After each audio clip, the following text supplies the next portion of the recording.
I used to think that when I married a kind man, I'd be stepping into a home, a place of welcome respect and love. But 3 months after the wedding, I realized I hadn't married into a family. I had entered a fortress, and I was never given the key. I used my own savings to fill their empty kitchen. I cooked, cleaned, memorized every little habit just to be seen as one of them. But then on a birthday morning, as I stood in a kitchen filled with rich aromas, premium ingredients, imported wine-fresh flowers, and hoped my mother-in-law walked in, looked me straight in the eye and said, "Just one sentence. You're acting as if this is your house." I didn't respond, because in that moment, I realized I no longer needed to. I didn't need recognition. I didn't need a thank you, and I certainly didn't need to keep offering myself to people who would never see my worth. So what did I do? I took it all back. The ingredients, the trust, the dignity, and my heart. And I left behind a house that had everything except humanity. Chapter 1, The Wedding, Portrait and the Bitter Reality. I once believed that the wedding portrait placed solemnly on the mantelpiece would be proof of a happy beginning. In that photo, I wore an ivory silk gown, smiling radiantly beside Aaron, his arm wrapped around my waist, his eyes gazing softly toward the camera. Around us were faces glowing with joy, full of celebration. And yet now, every morning when I pass by that portrait, I see it only as a cruel joke. No one in that picture looks at me the same way anymore.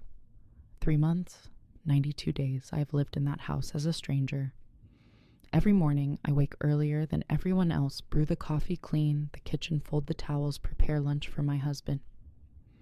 I thought that if I were kind enough, patient enough, then perhaps they would accept me as part of the family. But I was wrong. My mother-in-law, Lorraine, always greets me with a voice sweet as sugar, but eyes cold as ice. "Good morning, dear," she often says, as if reciting a line in a play. Even she is weary of. Still I tried. I remained polite, persistent, careful to brew her coffee exactly the way she preferred. But everything I did was met with indifference, or worse, ridicule. My husband, the same man who once texted hearts and love notes every afternoon, now brushes past me as though he were a guest passing through. "Thanks," he mutters when I place his lunchbox on the table. No glance, no smile. Eliza, my sister-in-law at 26, lives like a princess, without a crown, free of any responsibility. She often waltzes into the kitchen just as I finish scrubbing the floor, plucks an apple from the neatly arranged fruit bowl and smirks, playing housewife again, are we? I swallowed every jab, every cutting remark. I never fought back. I only thought I need to try harder. I memorized every one of their preferences. I learned to cook the lentil soup my mother-in-law once mentioned, though all she said after tasting it was a curt, "Not like Grandma's, but decent enough." I kept trying. Yet the more I tried, the smaller I became. From a confident woman who once stood before dozens in a boardroom to deliver presentations, I turned into someone tiptoeing down hallways, afraid to disturb.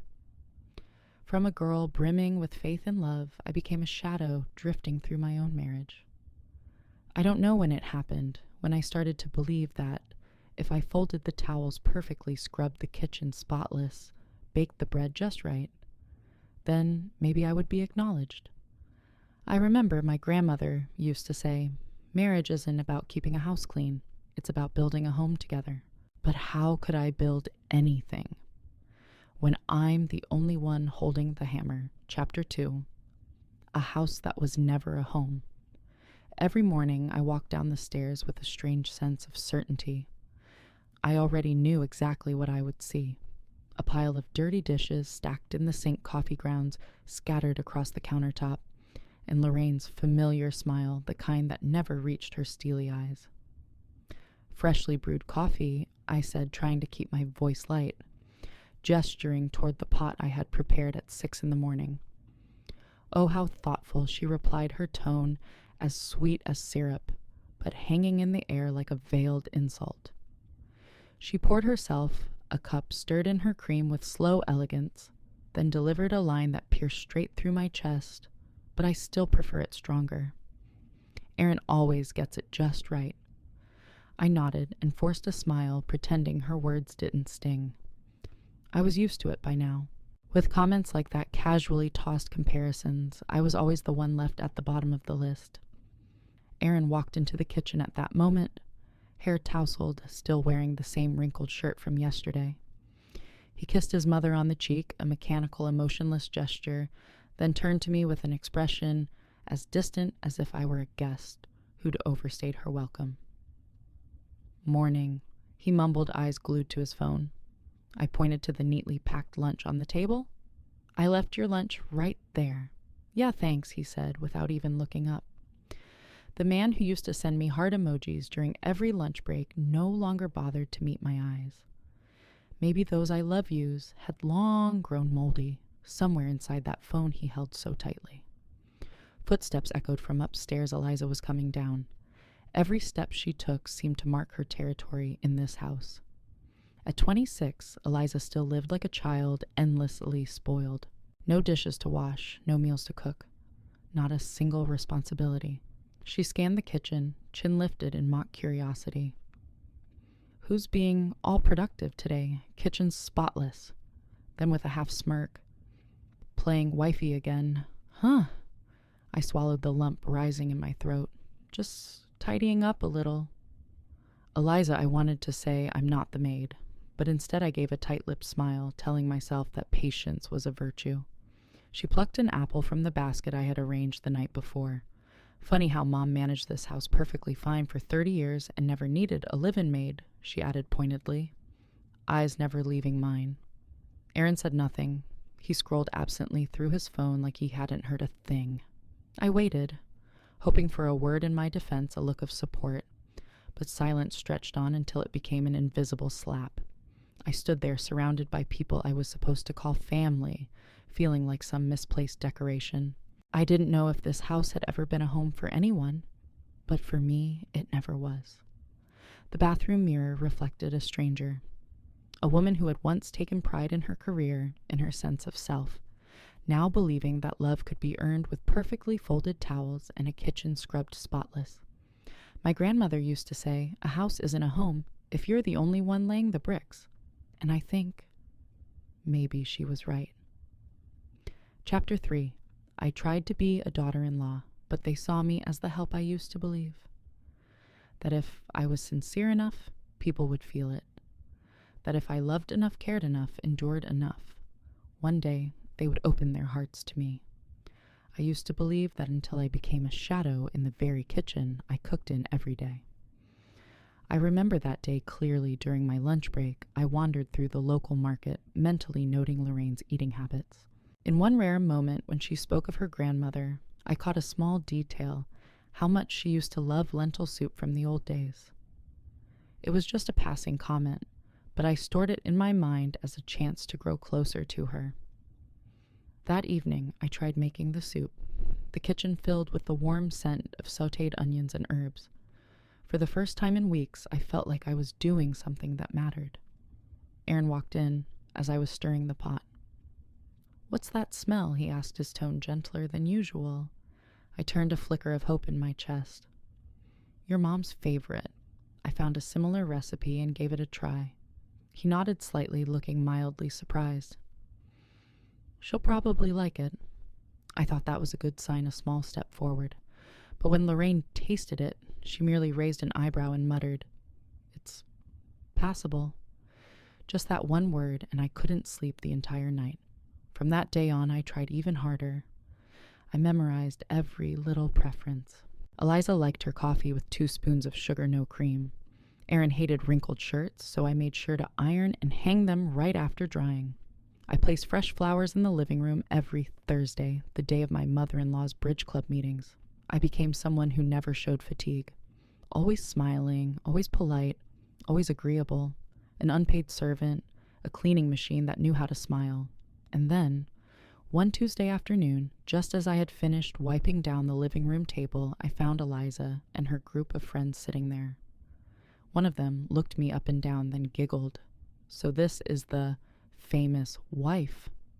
Huh. I stood there, unsure whether to smile or quietly step back.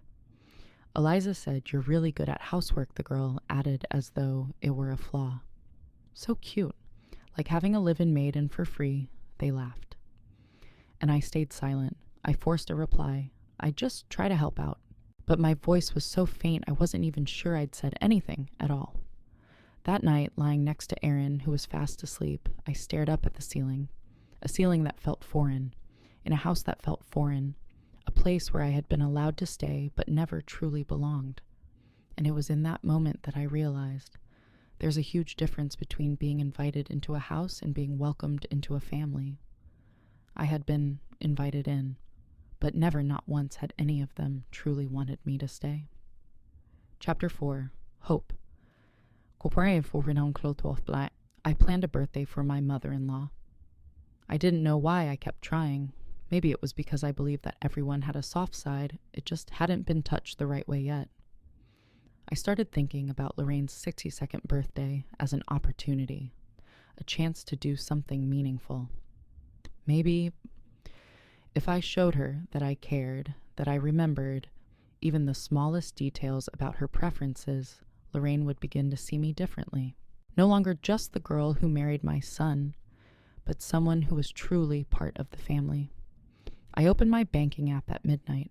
My savings account, the one I had built up over 3 years, penny by penny, showed a total of $4,000. That money was meant for emergencies. But what emergency was greater than salvaging trust in a relationship that was falling apart? I convinced myself this was an investment in family. A surprise party full of love and effort would surely move her. From that day forward, I began taking careful notes. The beef stew she once mentioned, the old-fashioned soup she liked, the Delacroix brand birthday cake Lorraine had offhandedly brought up just once during a fleeting conversation about her childhood in Boston. I combed through every minor chat, hunting for clues. I called Margaret, Lorraine's sister, then Patricia up north, and even Frank, her younger brother, people I'd only met once at the wedding. "I want to throw a really special birthday party for my mother-in-law," I said, voice trembling slightly. "She deserves a special day." To my surprise, they all responded warmly. "Oh, sweetheart," Margaret said over the phone. "It's been so long since anyone did anything for her. She's going to be so touched." Patricia laughed brightly and promised to bring her special rolls. Frank nodded and said he'd bring the wine if I needed it. Each call felt like a shot of life. For the first time in weeks, I didn't feel invisible. I was doing something that mattered. I wasn't just the silent cleaner in that house anymore. I was someone preparing something special for someone I cared about, even if she never acknowledged it. My kitchen slowly became a quiet battleground. I learned to cook each dish, testing again and again, noting every failure. Was the beef too tough today? Try a lower flame. Was the soup bland yesterday? Add more herbs.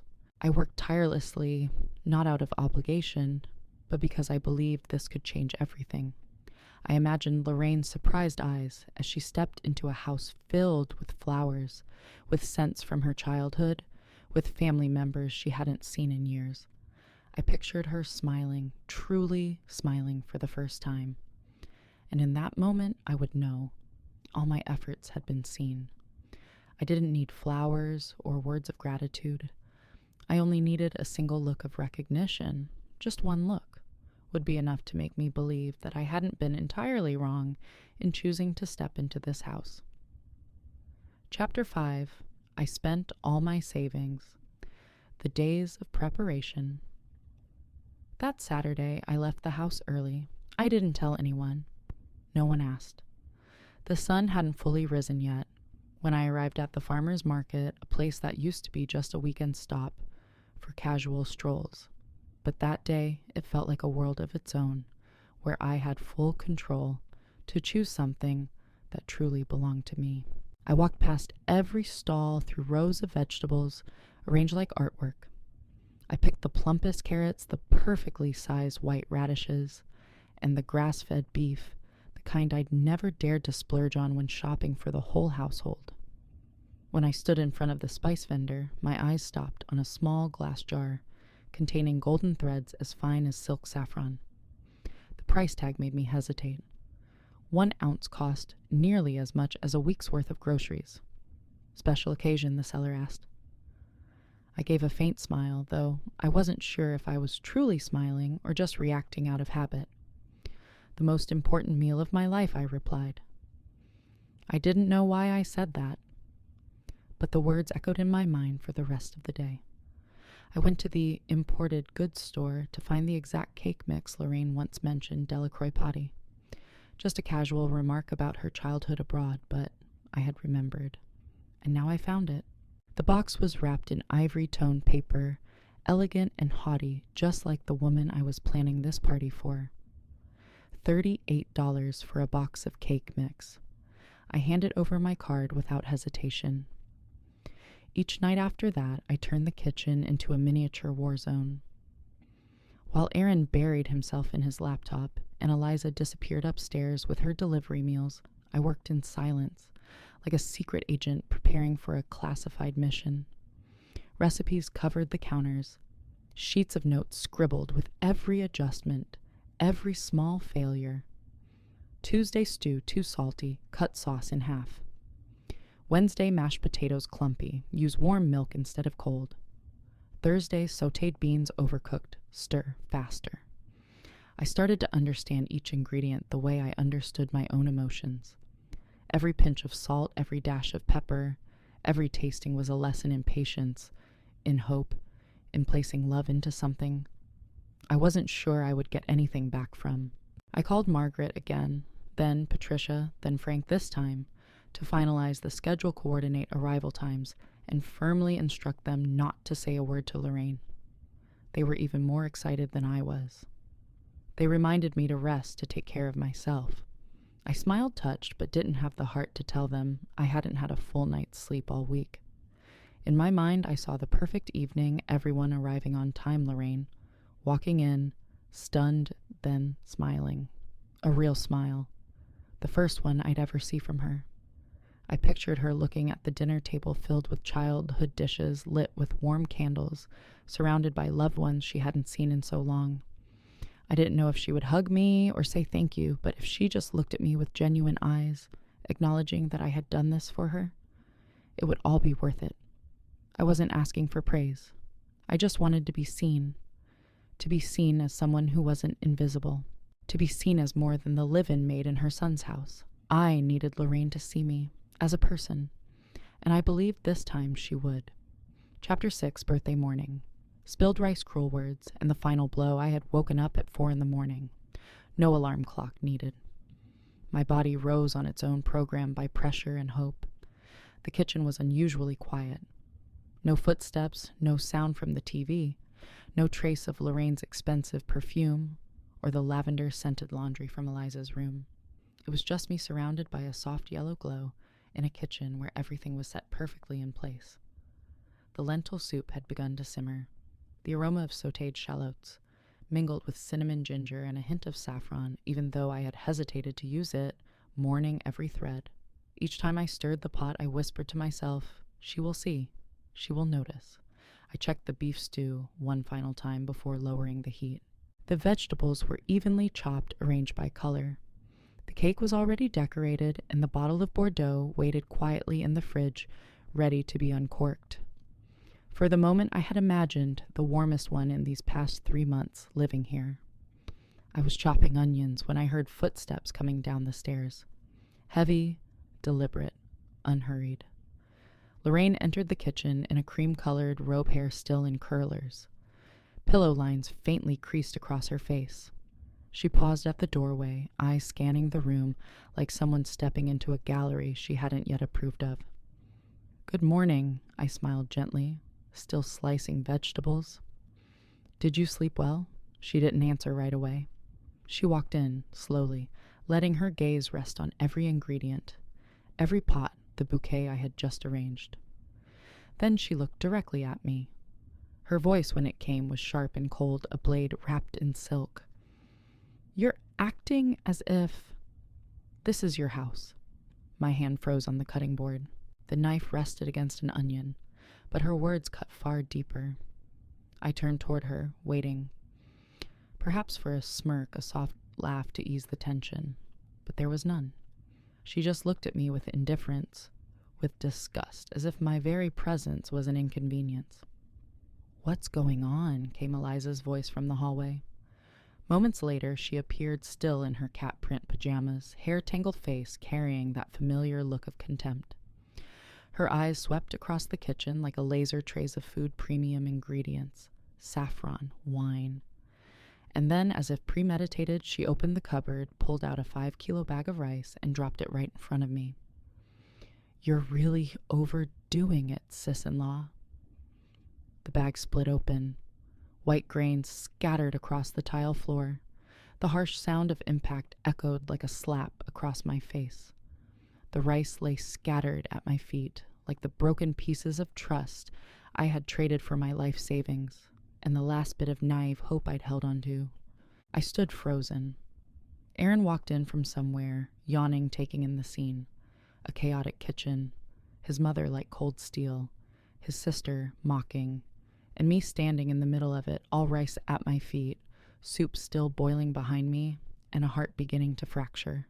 I looked at him, asking for nothing more than a look, a word, a simple question. "Are you okay?" But he only shrugged, calm, dismissive, as if I were making a fuss out of nothing. "Don't overreact. No one asked you to do this." Just one sentence. But it was the final blow. I thought I would cry, but I didn't. There were no tears left in me. I didn't feel humiliated. I felt awake. Everything suddenly became clear, as if sunlight had cut through the kitchen window. They didn't need me. None of them had ever planned to accept me. They didn't want my effort. They wanted my silence, my obedience, my invisibility, while still expecting gratitude for letting me stay. I bent down quietly, gathering the spilled rice. My hands trembled, not from rage, but because I knew in that very moment I would never cook another meal for them again. Chapter 7. Awakening and Silent Revenge. I took everything back. I don't remember how many grains of rice I picked up off the floor. I only remembered that as my hand touched each tiny one, my heart no longer ached. There was only silence and a chilling clarity. Enough. I stood up and wiped my hands on the apron stained with spices. Lorraine at that moment was calmly pouring herself a cup of coffee, as if nothing had happened. Eliza yawned and disappeared back upstairs, not sparing me a glance. Aaron had vanished to his usual place on the sofa, with his laptop his sanctuary from all marital responsibility. In a split second, all three of them erased me from that space, as if I were just a coffee machine, useful, quiet, and easily discarded once broken. I looked around the kitchen one last time. Everything I had prepared for the past 2 weeks, the premium ingredients, the expensive spices, the dishes filled with care and memory, remained untouched. No one asked. No one cared. And then in that strange pocket of silence, I began to act. I opened the fridge first. The 4-kilo pack of grass-fed beef, carefully selected, was wrapped and placed into a cooler bag.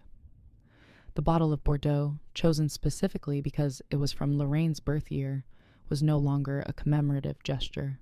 It was now evidence of wasted affection. The saffron, more expensive than gold, I reclaimed, placing it gently back in its box, as if I were tucking away my own dignity.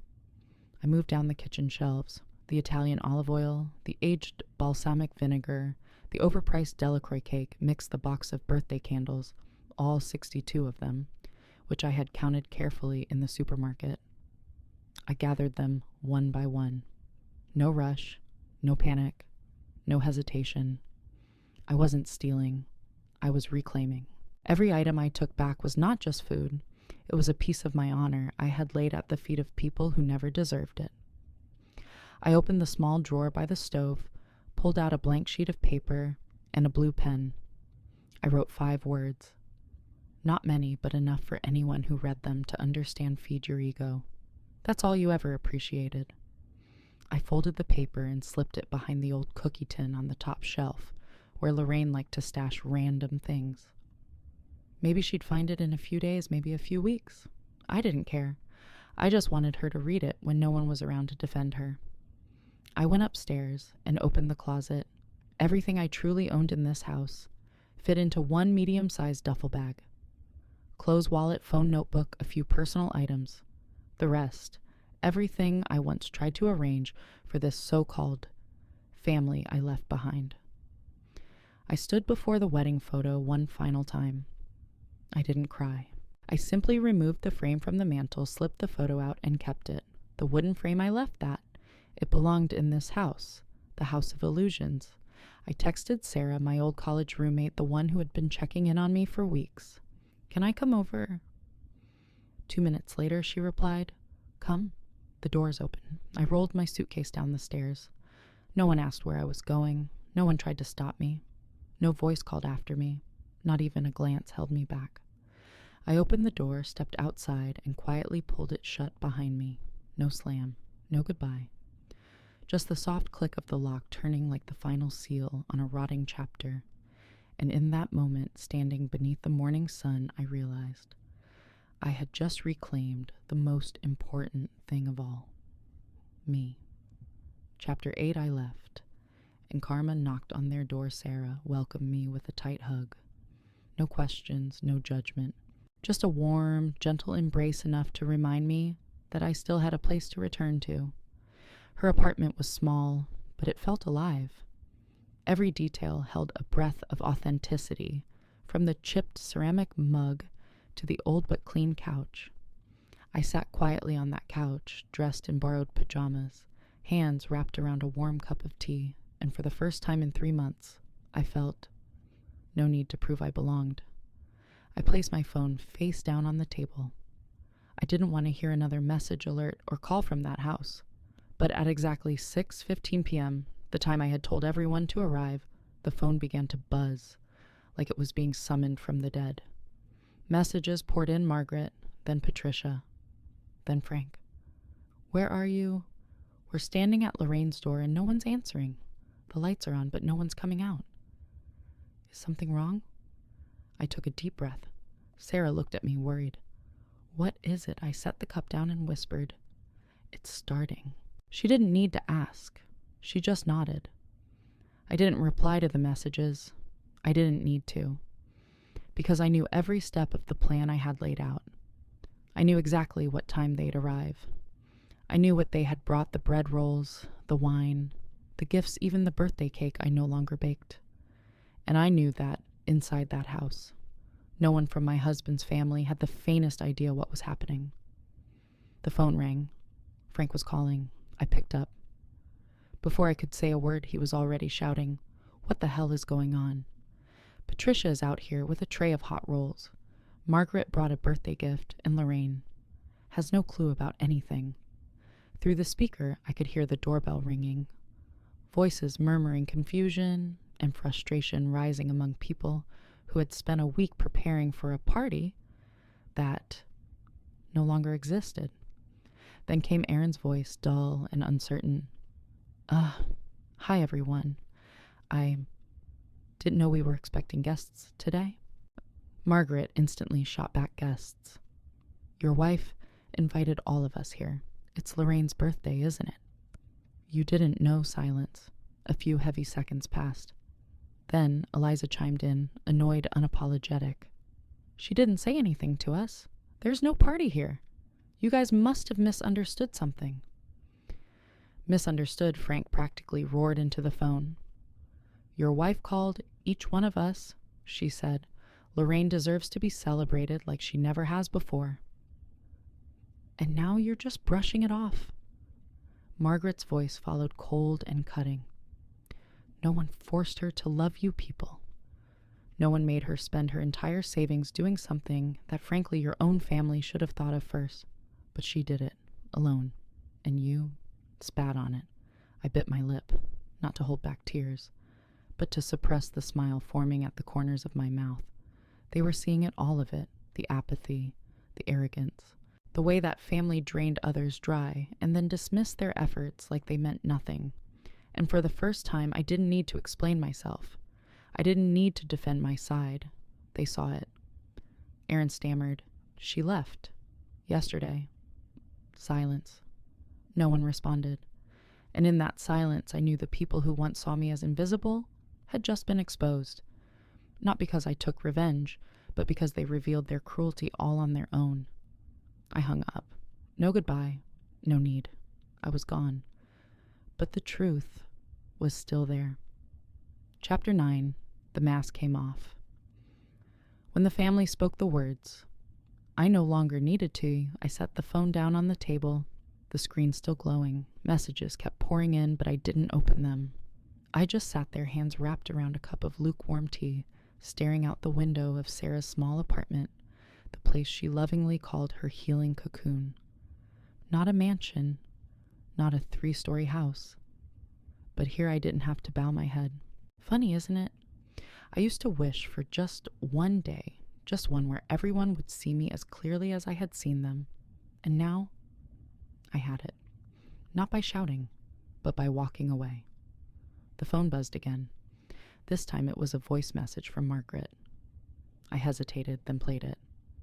Honey, we stood there outside their house, like strangers who'd been lied to. But the truth is, they're the ones being exposed. You don't need to come back. We saw everything. I was nearly speechless. All my life I had believed that if I wasn't loud enough, I'd be drowned out. But it turns out, sometimes silence is the clearest voice of all. Frank called again. I wasn't planning to answer, but Sarah nodded at me like she was saying, Take this one. For you. I pressed accept. His voice came through hoarse but steady. Margaret asked Aaron in front of everyone, How could you let your wife plan everything and then just let her disappear like that? And all he said was, She was being too sensitive, making a big deal out of nothing. I closed my eyes. Word for word exactly as I had predicted. Aaron always the one hiding behind the mask of polite neutrality to avoid accountability. Frank continued. Lorraine stood there stone-faced and said, She imagined it all. No one told her she had to do any of that. I didn't know what I was hoping for, an apology, a moment of regret. No, not anymore. I just wanted someone to say what I couldn't anymore. And Frankie did. I said it in front of the whole family. No one made her love you. But she did. She tried. And you treated her love like it was an obligation. Then Margaret spoke, her voice echoing through the phone like a wake-up call. No one forced her to care. No one paid her to cook, to clean, to call each of us. She did it all because she believed Lorraine deserved to be loved. And what did you do? Dump rice at her feet? Throw her out of the party she built with her own hands? Silence. Frank said the entire room went quiet. Eliza stared at the floor. Aaron turned red. And for the first time, Lorraine had no words. Then Patricia, the woman who made 48 hand-rolled pastries, spoke last. I don't know much about that girl, but I know one thing. People who truly care never walk away, unless they've been pushed to the edge. And if someone like her left, then this family needs to take a long, hard look at itself. I lowered the phone. I didn't need to hear more. I didn't need to say anything. They saw. They understood. And the best part, I didn't need to be there to witness their collapse. They performed it for each other. Sarah came out and placed a muffin in front of me, smiling. Maybe this is the little party you actually needed, I laughed, light as if the weight had lifted off my shoulders. No candles, no fancy table, no approval needed. Just one person beside me who truly cared. I had given everything I could. I had loved with everything I had. And I had walked away at the right time. As for them, they would stay behind, trapped in the image they created for themselves. Cold, ungrateful, and empty. Chapter 10. Moonlight Cafe. I drank tea like a free woman. That night I couldn't sleep, not because I was hurt, not because I was angry, but because of something gentler and deeper peace. For the first time in 3 months, I wasn't lying on a strange bed, waiting for a cold hug or a half-hearted sentence to give me just enough hope to survive another day. I simply lay there on Sarah's small sofa wrapped in an old blanket, listening to the wind brushing against the window pane. Around 9 p.m., I stood up, grabbed my coat, and said I need a walk. Sarah only nodded, asking nothing, and I was grateful for that. I wandered through the quiet streets of the nighttime city. Streetlights spilled golden hues onto the sidewalk like scattered patches of watercolor shimmering, but never demanding attention. And then I saw it. A small cafe tucked into the corner of a block with a chalkboard sign that read in soft, cursive Moonlight Brew. I stepped inside. The cafe was warm, bathed in soft amber light. The scent of baked goods lingered in the air, and a few people sat quietly at scattered tables. No rush, no noise. No one turned to look at me. No one judged my clothes. No one asked what I was doing there. And for the first time, I felt free. The barista smiled. "What can I get for you?" I replied softly. "Earl Grey tea." "And a slice of lemon cake." She nodded and turned away without asking anything more. That kind of unconditional kindness almost brought me to tears. I picked a table by the window. The wooden chair was old, the tabletop scratched, but somehow it felt cozier than the expensive sofa in Lorraine's home. The tea arrived in a mismatched porcelain cup and saucer. The lemon cake was soft but simple, dusted with a touch of powdered sugar. No fancy garnish. No need for anyone's approval. I lifted the cup. The warmth spread through my hands. The scent of bergamot floated gently. I took a sip. The flavor was just bold enough to awaken my senses, but light enough not to overwhelm.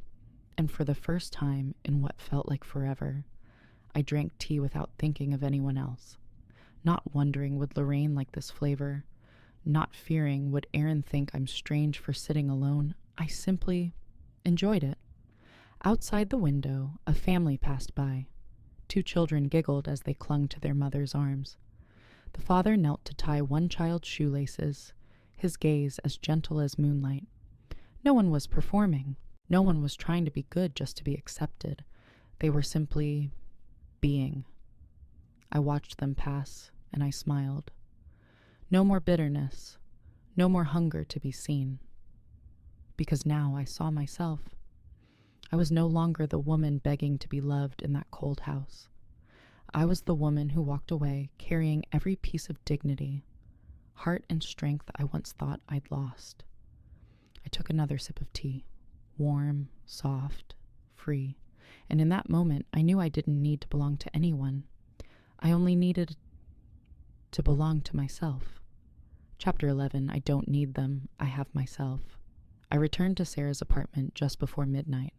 She was stretched out on the couch, a book in her hand, a soft reading lamp glowing beside her. When she saw me, she simply smiled. No questions, no explanations needed. I took off my coat, folded it neatly, and sat down beside her, as if I'd lived there for years. "You okay?" she asked gently. I nodded. I think I'm better than okay. And I truly was. I didn't feel angry. I didn't feel regret. I no longer carried the weight of trying to prove I was enough. I just felt light. So light that I could hardly believe the state I had been living in for the past 3 months. No more tiptoeing through mornings. No more waiting for acknowledgement. No more wondering. Was I good enough today? I used to think marriage was the end of loneliness. But the truth is, if you're in the wrong place with the wrong people, the loneliest place to be is when you're surrounded and still unseen. I used to be terrified of leaving because I thought leaving meant failure, that it meant losing, that it meant not fulfilling my role. But now I understand leaving isn't giving up. It's choosing yourself. Tomorrow, I'll move into a small room near the city center. Just a few square meters, but it'll be mine. I'll start working again. Maybe it won't pay as much as my old job, but I'll stand on my own 2 feet. I'll drink the kind of tea I like, listen to the music I love, and when I do something for someone, it'll be because I want to, not because I'm desperate to be seen. I'm no longer the woman who believes love can be earned through silent sacrifice. I'm the woman who knows loving yourself isn't selfish. It's the only way to avoid being consumed. I don't know what lies ahead, but for the first time, I'm excited for tomorrow. Not to fix anything, not to earn anyone's approval, but simply to live as myself, no roles, no permission needed, no validation required. My story doesn't end with a fairy tale twist. There's no dramatic apology, no magic spell to change the people who hurt me. There's only a woman who went all the way to the edge of exhaustion and then chose to return to herself. And you know what? That's a beautiful ending to me. If you've ever found yourself trying to earn someone's love, remember this. No one on this earth has the right to make you believe that you need to be lovable enough to deserve love. Choose yourself, just like she did. I used to believe that if I were kind enough, patient enough, persistent enough, then sooner or later the people around me would finally see me. But now I understand some people have already decided not to see you, even when you're shining right in front of them. And when that happens, continuing to try isn't love. It's self-destruction disguised as sacrifice. I once thought that walking away meant losing, but in truth, walking away is the final victory. Victory over judgment. Victory over indifference. Victory over the fear of losing something that was never truly yours. I'm not there anymore. I no longer cook for those who look down on me. I no longer live in a cold house just to be called a good wife. I chose myself. I chose silence. And in that silence, I found the loudest voice of my life.